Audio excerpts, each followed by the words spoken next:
بسم الله والصلاة والسلام على نبينا محمد عليه أفضل صلاة وأزكى تسليم.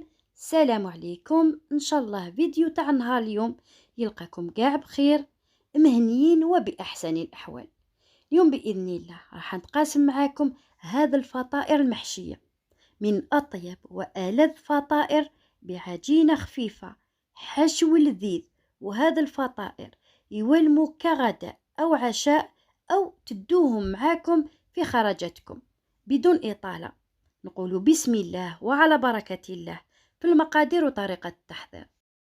لهذا الوصفة ولهذا الفطائر نحتاج لهم كأس إلا ربع سميد يكون رقيق رطب، ونحتاج 2 كيسان فارينة مملوئين، ونحتاج كاس حليب يكون دافي، 2 ملاعق أكل زيت، ملعقة صغيرة ملح، حبة بيض بحرارة الغرفة، ملعقة زبدة أو مارغرين بحرارة الغرفة.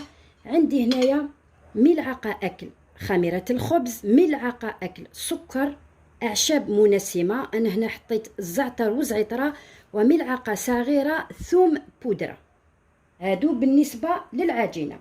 أما الحشو هنا أنا عندي الطون، نتوما تقدروا تعوضوه باللحم المفروم، الدجاج، واش تحبوا ديروا. وهنا عندي حبة تاع الكرجات، عندي حبة تاع فلفل أحمر وحبة فلفل حار، هذا تقدروا تستغنوا عليه، وحبة فلفل أخضر وحبة بصل. عندي زيتون أسود وزيتون أخضر. هنا الزيتون الأسود قطعته وغسلته جيدا حتى تنحلوا الماء هذاك الأسود. وعندي زيتون أخضر، وعندي 2 سنينات تاع الثوم. أنا هذه الخضروات الكرجات والثوم نسكرفجهم، أما الفلفل والبصل نقطعهم إلى قطع صغيرة. هنا في الوعاء تاعي نحط سميد ونضيف عليه 2 كيسان فارينة.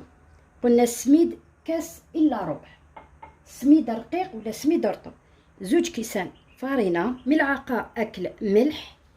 نخلط هذه المكونات ونضيف ملعقة أكل خميرة الخبز وملعقة أكل سكر والأعشاب المنسمة والثوم.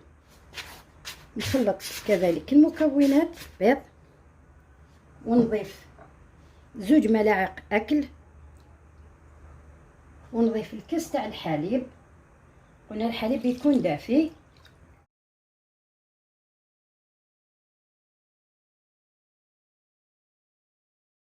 هنا نجيب شويه فارينه، لان كاين العجينه اللي تشرب وكاين العجينه ما تشربش، قسمه نطموها برك. الحليب نتوما ديروه بالتدريج برك، لان هذه العجينه لازم تكون هكا طريه باسكو فيها السميد، وحنزيدوا لها المارغرين. نرش لو بلون دو طرافاي تاعي بالفارينه ونفتحها، ونجيب ملعقه هذيك تاع المارغرين ولا الزبده نحطها في الوسط، وندخل الزبده في العجينه كيما مدارين نديرو مع المعجنات باش تجينا طريه.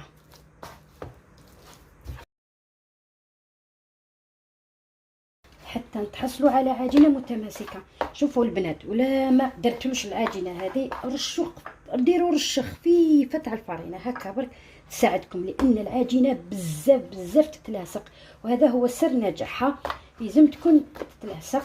الوعاء تاعي نرشه بشويه فارينه، ونرش العجينه تاعي بشويه فارينه،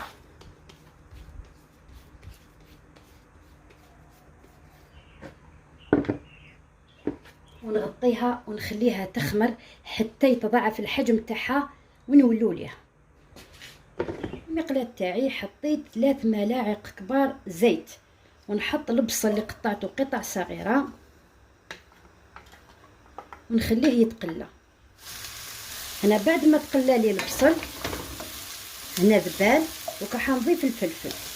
انا هنا بعد ما قليت جيدا البصل والفلفل ذبالو، راح نضيف الكورجات و2 سنينات تاع الثوم المسكرفجين. نخلط المكونات جيدا. دوك هنا حنضيف التوابل، حط شويه ملح وشويه فلفل اسود، اللي عنده معدنوس يضيف المعدنوس. انا ما كانش عندي، ما ضفتوش، نخليهم يتقلاو تحت نار متوسطه. القله تاعكم ما تغطوهاش، لازم تكون الحشو تاعنا ناشف. انا بعد ما تقلاو هاد الخضروات جيدا راح نضيف الزيتون الاسود والاخضر، ونضيف هنا نسيت ما قلت لكمش، نضيف الجبن، اي جبن يكون عندكم. انا بعد ما دخلت الجبن جيدا في الحشو تاعي راح نقسم الحشو تاعي على 2.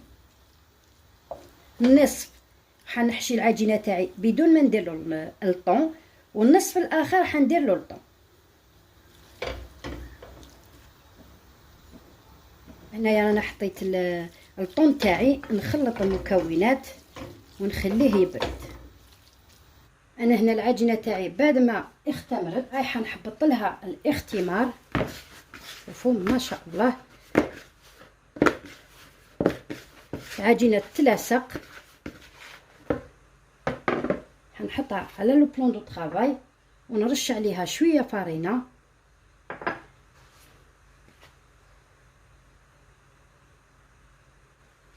قسمها على 2. هنا راني قطعتها الى 8 قطع. حنحاول نديرها كرات. حنبدا في العجينه اللي راح نديرها دائريه واللي راح نحشيها بحشو بدون طون، ونحط في الوسط، نضيف شويه جبن مبشور، وراح نغلق العجينه تاعي، نرقق ونغلق العجينه تاعي في الاطراف. نفتح بالعقل بيديا باش نوزع هذاك الحشو لداخل. نجيب السنيوه تاعي اللي كنت فرشت لها ورق الطهي،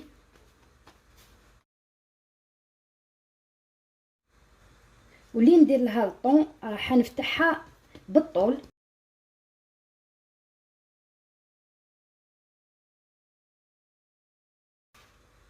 نشكلوها على شكل خبيزات. بعد ما شكلت كاع الخبيزات تاعي حطيتهم في السنيوه، وهنا جبت صفار بيض وشويه قهوه وشويه مطرد، خلطتهم جيدا وطليت سطح الخبزات تاعي بهذا الشكل، وزينتهم بشويه فلفل احمر وشويه زيتون اسود، وحطيت لهم شويه زيتون اخضر وشويه جبن، ودخلتهم في فرن 180 درجه اللي كنت ديجا سخنته مسبقا، وخليتهم حتى طابوا جيدا من الأسفل. شعلت الشواية تاعي وطابت من الفوق، وهذا هو الشكل النهائي تاعهم. جاو ما شاء الله، غير يطيبوا دهنوهم بشوية زيت زيتون من الفوق.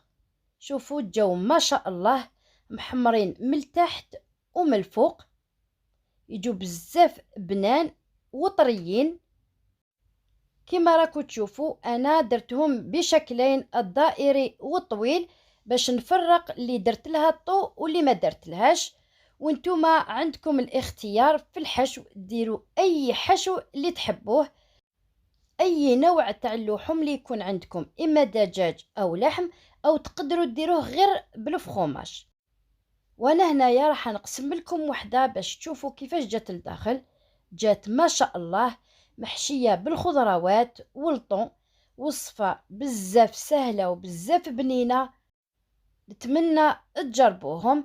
نتلاقاو باذن الله في وصفات واحد اخرين وافكار جديده. ما عليا غير نقولكم خليتكم في رعايه الله وحفظه، والسلام عليكم ورحمه الله تعالى وبركاته.